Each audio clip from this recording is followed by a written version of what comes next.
Coming up on FTC Live, First Tech Challenge Senior Director Rachel Moore is on the dive deeper into her role and position and, of course, her future vision for the First Tech Challenge program. We'll be grabbing some questions submitted by you, the audience, learn if there will be a water game next year, and, of course, much, much more about Rachel, her role, and her vision coming up on FTC Live. This video on fun is brought to you by viewers like you and also in partnership with the following. The new Robotics system by AnyMark can reduce complexity and enable robust builds. Parts aligned to a common 1/2 inch grid, simplifying construction and allowing alignment of both structure and motion components. Robotics enables teams to always have the parts they need to complete a build. Head on over to anymark.com/robots to learn more and order today. Fun is continuing to grow and looking for new ad partners for the 2024 season. If your organization has a positive message to spread to our over 250,000 unique viewers, go to firstupdatesnow.com/contact to get more information. Welcome to FTC Live. We have the Senior Director of the First Tech Challenge, Rachel Moore, here on today to talk more about her position, what goes on a day-to-day basis, and to learn more about Rachel. Rachel, thanks so much for coming on. Thanks for having me, Tyler. We're so excited for this. Lots to talk about as we go through here. We even have questions, of course, from our community as well, too, that submitted. So thank you, everybody in the community who submitted fantastic questions that we'll be covering for this. As I mentioned, we're going to start kind of from the beginning, Rachel. You and I go back a long ways in First.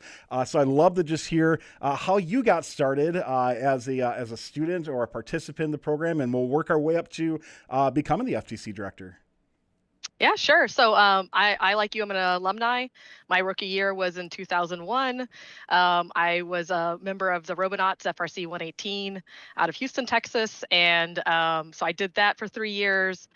Went to college, took my dean homework a little too seriously, started an FRC program out there, survived it, didn't fail out of too many classes, and had a great time, learned so much, and then just never stopped mentoring. I moved to Dallas to work full time here, where I'm located in Dallas now, and I've never left the program. FTC came on, I started doing FTC with my team, as well as FRC, and we've hosted events for FLL and FTC and FRC district events. All right, so I got to ask you, all the years you've been in this, what's your favorite game overall? And it can be either combined or FTC and FRC. I feel like you're really putting me on the spot on this one. I kind of have to say 2002. I mean, just because my team made it to Einstein and it was such a life-changing experience. I don't know that game really holds up to modern day standards, but it was a lot of fun at the time. I mean, my team made it on Einstein that year too, but it was a division, and so it didn't count for us. It wasn't final Einstein, right? So, yeah. But yeah, so you were an Epcot kid too, right? So Yep. Epcot is something that will always hold a special place in what's going on for that. So super cool. So mentor of an FRC and FTC team as well. I got to ask you, from mentoring, what have you learned from that or experienced from that you think really prepares you for the FTC director role? I think that mentoring, what keeps me coming back is really that I learn something new every year. There's always a challenge, whether it's technical or interpersonal or systematic, right? And being able to see the team level challenge, what is hard about registration, what is confusing about the rules, and seeing that both from the FTC perspective and the FRC perspective, I think that helps me kind of synthesize some of those challenges, and I hope that helps me bring some perspective to my role at HQ, to kind of really understand what is the, what's holding teams up, what's the pain point that has no value, and help to get rid of those things. Looking at the FTC position or FTC Senior Director position, can you talk to me about what led to you assuming that role? For what got you interested, first off, and then can you kind of walk us through that process? Yeah, sure. So, I think like most first kids, you always kind of spend a lot of time talking about, well, why can't we do this? Why can't we do this? Wouldn't it be cool if the program had this thing, right? So I think that is a reasonable thing to say. That's kind of been a dream job to work at headquarters and help influence the direction of the program for all of the students that are in it today and all the students that will be in it in the future. And FTC, as much as I love FRC, I'm an FRC alumni. FTC is the program that really has a special place in my heart because of the potential for growth and reaching so many more students. It has the best parts of FRC, but it also has so much more potential. The smaller format means that every student really can work on the robot. Every student can play an integral part on the team, and that's not always true for FRC programs. And so when the role was posted, I knew I had to go for it. I personally didn't know if I was the right candidate, but I felt like I couldn't not try and put myself out there and force someone better than me for the role to get it. And I'm just really blessed and lucky to have that faith put in me to take this role. And we're, of course, looking forward to talking more about your role and diving into, of course, what you do on a day-to-day. But something I got to ask you, we look at the former senior FTC director, Ken Johnson, he's an OG, right? He's around since the beginning. So you're assuming a very large role within HQ and within the community as well. So something I got to ask you, what are some high-priority items for you to address, assuming the FTC director role? Yeah. Ken's left some big shoes to fill, but also some really great team members that have been there a long time. Huge shout out to Joanne, who really keeps the program running and has for many years. And so, but my goal taking this role is to look really forward into what is the technology roadmap, what are the program structural changes that we need to consider so that we can future proof the program. What is it going to be in 5 years or 10 years or 15 years? What do we need to really seriously look at changing or adopting or improving so that we can legitimately get FTC into every school? Every young person should have a right in the whole world, should have a right to have access to STEM education. And I think FTC is the major vehicle to do it with. But maybe that requires some changes on our part to make that easier, to lower the barrier of entry for teams. You mentioned bringing FTC into every school. I got to ask you, where does that balance lie then in regards to specifically like FRC as well too? Like, how do you have both in every school? What's kind of the vision from that standpoint? I can speak on a personal vision. I certainly can't speak on the first vision for that specifically, but when I think about it, when I define what I'm trying to do with FTC with my team, is every young person should have access to an FRC program near them, but it doesn't necessarily mean that would be in every school, right? I want them to have access to a FIRST program, and sometimes that's FRC and sometimes that's FTC. And it really is, looking at what resources are available to that school or that community or that youth organization and matching the program to their resources, right? And sometimes it's FRC and sometimes that's FTC. We talked about Ken just a little bit ago too. Did you have any conversations with Ken leading into this role at all? Any words of advice or wisdom or anything like that? Unfortunately, I did not get a chance to tie off with Ken. He had already left the role well before I got offered the role. But like I said before, I have a great team of people, many of which have been around for a long time, and they have done an excellent job of getting me up to speed, working with me to help me learn all the ins and outs of working at headquarters, and all of those things that I don't know. And they've just been really, really good at bridging the gap. And so we have great continuity. So what does your day-to-day look like? I mean, I'm sure it's very dynamic every single day, right? And it's probably can be overwhelming at times coming into something like this. So can you just walk us through maybe some of the things that you work on a day-to-day basis? Yeah, we talked about this a little bit before we started recording, but I have a 13-month-old son. So oftentimes the mornings start a little earlier than I'd like, and then followed by a lot of coffee. But yeah, I'm working remotely right now. So I'm located in Dallas, and my team is mostly in the New England area, but we have some people in other areas of the country as well. And so, jump on lots of online meetings, both with directly my FTC team, but also we work very closely with Colin and Kim, who are the senior directors for FRC and FLL. And so that's really awesome to get to work with them and look at the bigger picture of what FIRST is trying to do with those programs as well. And then, I also meet with PDPs and key volunteers. We have a great group of volunteers that both support us on game design, as well as, all the manuals, as well as all the tech support stuff, the scoring software.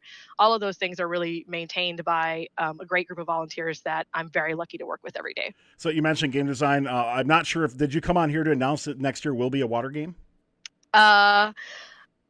No comment. All right, fair. But stay tuned, everybody. So, Stay tuned. so something I got to ask you. You mentioned working with the other senior program directors as well too out there. I have to admit that's something in the past I really haven't heard much on the public facing side of something like that. Is that from a vision of either FIRST or your own personal? Like, is that something we might hear more about in the future as well?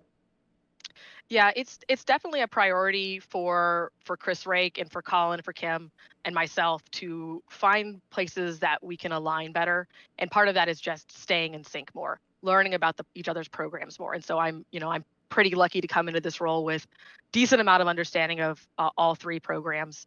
But working with Colin and Kim to, celebrate the individual uniqueness of each of the programs while removing differences that don't add value is really kind of the direction we're trying to go down.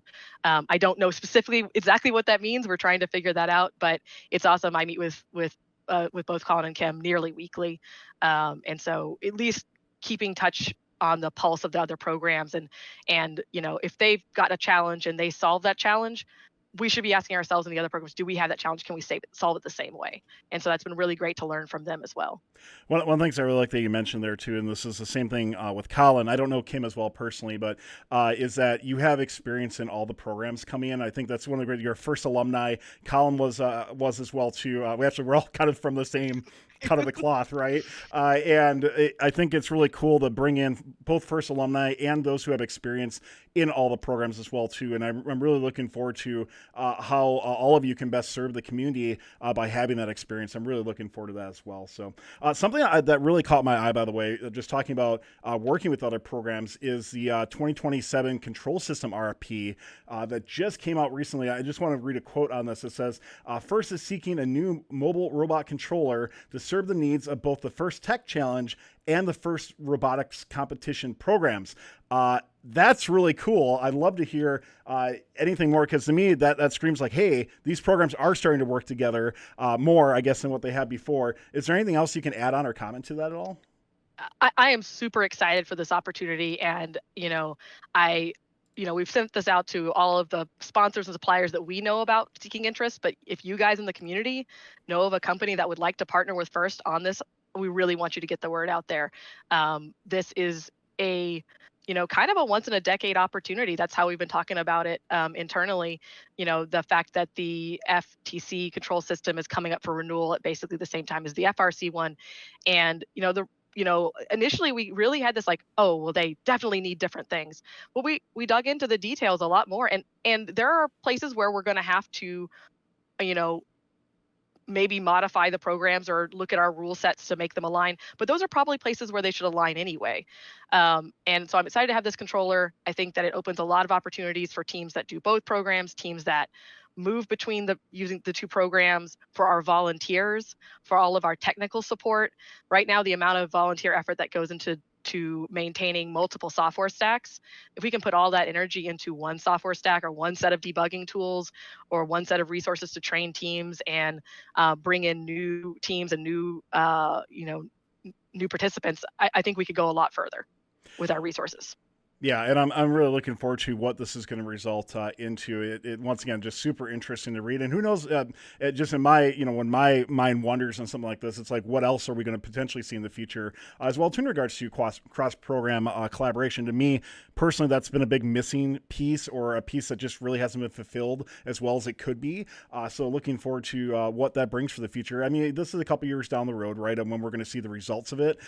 So for many students, you may be graduated from this program, but think of the future and think of the benefits that something like this can bring, especially hopefully as you come back as volunteers, mentors, alumni that are active in the program, that sort of thing too. So just a couple other things just want to bring up on here is for you personally, will we see you out at FTC events, like out during the season or anything like that at all? Absolutely, yeah. I'm working on my event tour for this coming season. I don't know exactly where I'm going yet, but I'm working with my team to make sure that I go to as many places as possible, get to meet teams, see events. I certainly am very active in the North Texas area and go to events here, but I definitely want to see other parts of the country and see your robots and see you guys celebrate First.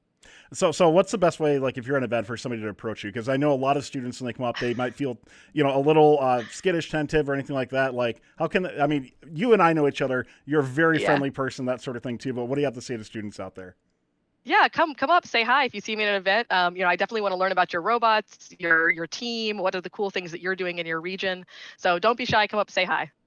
Awesome. Hey, before we get to some audience questions coming up in just a little bit, anything else that you wanted to talk about or bring it up all in regards to you, your role, FTC, anything like that? No, I'm super excited to be here. I'm still coming up to speed, but I really look forward to working with all of you guys, the students, the mentors, the volunteers, and I'm really excited for the future of First Tech Challenge. Before we get back into FTC Live, let's stop and take a moment to thank this show's sponsor, AnyMark, and their new FTC platform, Robots. The robot system is designed to reduce complexity and to enable robust builds. Parts aligned to a common 1/2 inch grid, simplifying construction and allowing alignment for both structure and motion components. Optimized resolution of components simplifies the system while allowing teams to always have the parts they need to complete a build. Robots is an excellent cross-platform system utilizing many common features and components first teams have grown to prefer. Come check out Robots and learn more about the platform and what it has to offer for your team at anymark.com/robots. Well, let's dive into a few questions that we have submitted by our community. And community, you submitted a whole bunch of them. I know we can't get to all of them, but we'll try to get to as many as we can. We're going to grab about 4 or 5 here with the time that we have for something like this. So these are verbatim, by the way. I'll at least do my best to read them out verbatim, so bear with me on some of these. But coming in from Tacklebat asks, does FTC participation have different impact on students than what FLL or FRC participation does? Yeah, so I alluded to this earlier, but I think, at the big picture, First has these benefits for all students, right? That soft skill development, that workforce readiness. I personally really like the self, the self-discovery that helps you understand what you want to do in your future, but gives you the confidence to pursue whatever that is, whether that's STEM or something else. But I think FTC is kind of unique in the fact that we have these smaller teams. And so students on the teams can really be an expert in every area, and they can really dig deep on their robot, in their community, on their social media, their outreach, their impact award. So they really can dig deep and specialize while still having contact with the whole program. And that's not always possible on some of the other programs. Yeah, I mean, just from personal experience with FRC, right? You have teams in FRC that are 10 and you have some that are 100, right? So yeah. It doesn't mean one's worse or better than the other or anything like that, but every program is different, right? And I think finding where the beneficial parts of that program is something to celebrate. So question coming in from Gabs said, how can we, which I'm assuming them as students, change the narrative that they say that FTC is a lesser version of FRC? And how do you plan to get more recognition for students in FTC?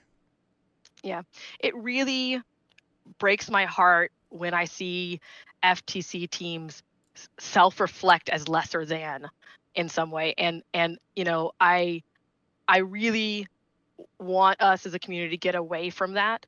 And I think it comes from a place where sometimes we're thinking of this as a sum-zero game. Like you're either one or the other, or if I don't have this, then I have something less than this. And FTC is just different. And we talked about earlier, there are places where we need to remove the differences between the programs where they're not adding value, but we should lean into the differences where we are adding value. The small team format is a good example.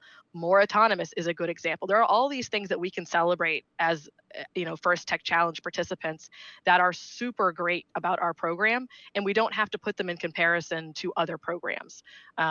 We can just celebrate what we are good at. Something I want to ask coming in from Miriam is in regards to volunteers as well, too, and specifically key volunteers. And Miriam asks if you have plans for lowering the entry bar to becoming a key volunteer. They mentioned in their region they're struggling to get judges, referees, FTAs at every single qualifier, mainly because they don't have enough people to fill those roles. Well, we did a really great effort over the summer, which I can't take any credit for because I hadn't started yet. But both FTC and FRC got together and they looked at all of the roles, and so they tweaked some of the names to be more consistent between the programs, but they also went through and lowered the age limits for many of the roles, including key roles. And so that will open up the possibility for more young people, especially young alumni who aren't sure what to do with their time and maybe shouldn't be starting teams. We would love to have you volunteer. And so most of the roles for FTC are open to young people, much younger people than it was before. And so we'd love to have more people sign up, and that's part of lowering that age requirement. The other part I'd say is that I hear that from partners too, but sometimes I wonder if we're not asking people to become these roles. Well, we don't have an FTA. Well, well, did we ask somebody? Have we figured out, is there an alumni that might be interested in doing that? And we have training for that. And there's a little bit of training and there's also a little bit of experience, but you have to start somewhere. And so if we want to have more events and if we want to have more high quality events, I don't want to lower the quality of volunteers, but we have to start getting people in the door and asking them to join us and to learn those skills. Right. And so hopefully the combination of lowering the ages and then really asking ourselves, if we don't have those volunteers, have we asked? I think there's a secondary benefit to that as well too, where to me in FTC, I think this culture is starting to change a bit, but a lot of times students graduate and we don't hear from them, maybe sometimes ever. In FRC, in my opinion, from experience in both programs, it seems like that alumni culture has been a little more bolstered because it's been around longer or many different things. I think that route will hopefully provide a lot of dividends in bringing alumni back to, like you mentioned, maybe we're not ready to start a team right away, but let's keep them involved and then start teams later on when they are ready for things. And it's something I got to ask you as well too, what you and I are both alumni of this program. What is your opinion in regards to students after they graduate? Should they be mentoring and starting teams right away, right after high school? Yeah, digging right in on that question. So I think that I want students, I want alumni to feel free to go out and live their lives and do their own thing, right? Explore their own interests, right? I certainly don't want them to feel beholden to support first, because I think first our purpose is to launch these young people, but we also have a lot of young people that want to keep giving back, and we need to give them vehicles to do so, right? And so that's an important part of lowering that age limit, is that we have some of the most engaged and knowledgeable alumni right out of high school, and we don't have a place for them to go to give back. And so I think that's a critical component of lowering that age limit and providing those opportunities. But I also want to say that one of the most important things that I've gotten out of first participation is lifelong mentorship.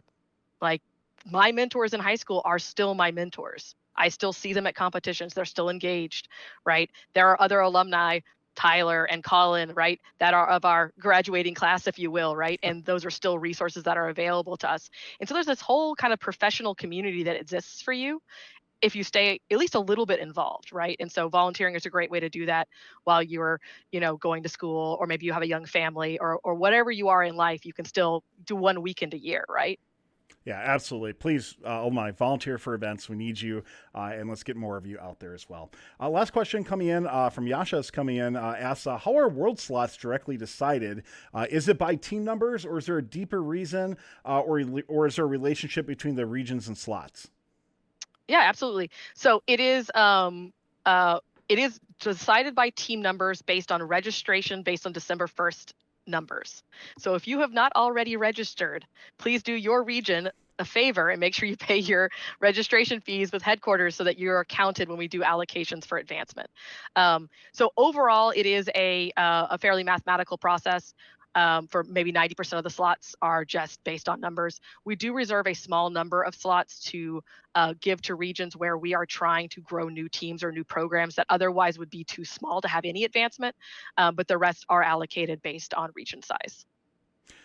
Well, you heard it, teams. Get registered. By the way, by the time this comes out, you're going to have a week, so make sure you get registered in this as well, too. And can't wait to see that as well. Worlds, by the way, last thing I just want to ask is that changes to Worlds every single year in regards to how many teams are participating. I have to admit, I really love what FTC did last year in regards to expansion and just the overall, I thought, presentation. I thought of FTC World Championships was excellent. Any big things to look forward to for this season, or just more of the same, that in a positive way? Yeah. So we're going to continue to increase the hype and take it up a notch again this year. We just released a blog post about maybe a week or two ago about additional 32 slots at World Championships this year. So we're excited to celebrate with more of our friends. Excellent. Well, Rachel, thank you so much for coming on and tell us more about yourself, your vision, of course, for FTC moving forward. And I'm glad you mentioned members of your team as well, because it is a team effort that makes all this happen, right? And from your end, I can't wait to see, of course, what you bring in regards to service to the community for stuff. But FTC community, I hope you're excited as well too. What's the best way for those who are in FTC currently, for teams, if they want to get in touch or stay connected to what FTC Programs is doing? Yeah, absolutely. Make sure you're subscribed to our blog. That's where we spend most of our updates, but we also have team blasts pretty much weekly that you can subscribe to. And then we're active on social media, so hit us up. Awesome. And by the way, love that the blog is becoming more and more active out there. So teams, make sure you are reading the FTC official blog as well too. Well, Rachel, thank you so much for coming on to FTC Live, and good luck the rest of the season. Can't wait to see you around. Yep. Thanks, Tyler. Well, thanks for watching this edition of FTC Live. If you enjoyed this video, make sure you are subscribed to our channel. Give the video a big thumbs up. It really does help. And don't forget to follow First Updates Now, of course, through our different social channels under Fun FTC and our Discord as well, especially if you want to ask more questions. That's all for FTC Live today. We'll see you next time. Talk to you then. This video on fun is brought to you by viewers like you and also in partnership with the following. The new Robotics system by AnyMark can reduce complexity and enable robust builds. Parts aligned to a common 1/2-inch grid, simplifying construction and allowing alignment of both structure and motion components. Robotics enables teams to always have the parts they need to complete a build. Head on over to anymark.com/robotics to learn more and order today. Don't forget to like, subscribe, and ring the bell to stay up to date on our new videos. Keep the conversation going and provide your input to our content. Watch our live shows at twitch.tv/firstupdatesnow. Join our Discord at discord.gg/firstupdatesnow and check out Fun FTC on Facebook, Instagram, and Twitter, and First Updates Now on Facebook, Instagram, TikTok, and Twitter.